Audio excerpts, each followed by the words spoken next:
Alert, the director of national intelligence, Tulsi Gabbard, releasing a bombshell report today that shows a conspiracy by a sitting president, Barack Obama, and his intel agencies to sabotage the president-elect, Donald Trump, brainwash the electorate, and undermine the legitimacy of an election. That the Obama administration doctored the intelligence to make it look like Putin and Trump stole the election.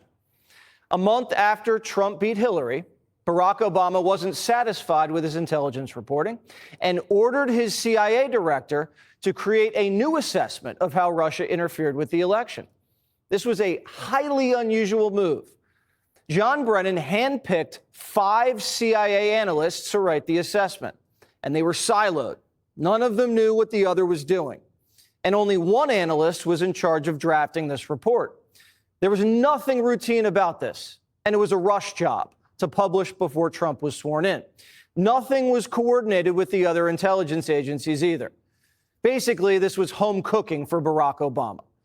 There were 4 key elements from the assessment that were repeated over and over again and formed the basis of the Russia hoax and the Robert Mueller witch hunt. 1, that Vladimir Putin wanted Donald Trump to win. 2, Putin took action to help Trump win. 3, the Russians had blackmail on Trump. That was the Steele dossier. And 4, that the Russians tried colluding with the Trump campaign.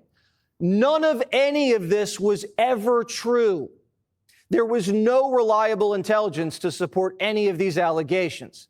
Senior CIA officials repeatedly refused to traffic in these allegations, but they were repeatedly overruled by CIA Director Brennan and FBI Director Comey, who insisted that they be pushed, even without verifiable evidence. The Obama administration cherry-picked the intelligence, lied about their sources, misquoted sources, didn't corroborate their claims, suppressed intelligence that ran counter to their narratives, and even used anonymous internet postings. Rank and file CIA admitted what they were doing violated their own tradecraft standards. There was a massive pressure campaign that came right from the top. CIA analysts say they received unusual directives from political appointees, the CIA director, and Obama himself. This is how the Russia hoax was born.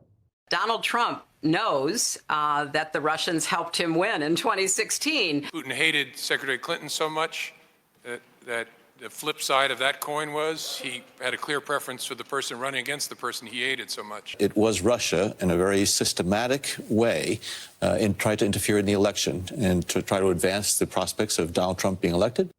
This was such a malicious disinformation campaign perpetrated on the American people that at one point, 60% of Democrats believed the Russians hacked our voting machines to help Trump win the White House. What this report actually shows is that the Russians just wanted to create chaos and undermine Americans' faith in democracy. Solid intelligence suggested that Vladimir Putin didn't care who won. He had no preference. But like most people, expected Hillary to win and had a little docket of compromising dirt on her, dirt that he never released. Now, if Putin wanted Trump to win, why didn't Putin drop the dirt? Obama and his spy chiefs knew that Putin didn't prefer Trump over Hillary, but they cooked the intelligence to make it look like he did.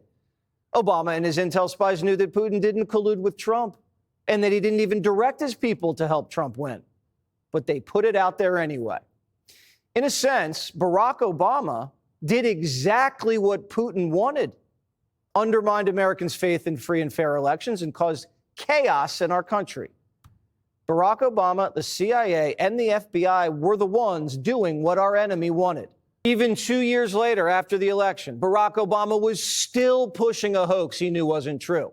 And he knew it wasn't true because he helped manufacture it. They're undermining our alliances, cozying up to Russia. What happened to the Republican Party? They're cozying up to the former head of the KGB. Actively blocking legislation that would defend our elections from Russian attack. What happened? Now, I don't know if it's possible to indict a former president for actions he took while in office. I'm not a lawyer, proudly. But Brennan, Comey, and others may have severe liability. Trey Gowdy says we know for a fact that Brennan committed perjury when he lied to Congress. Well, that's a lie. Whatever happens to these guys is not revenge, it's accountability. And it's time for people to pay the price.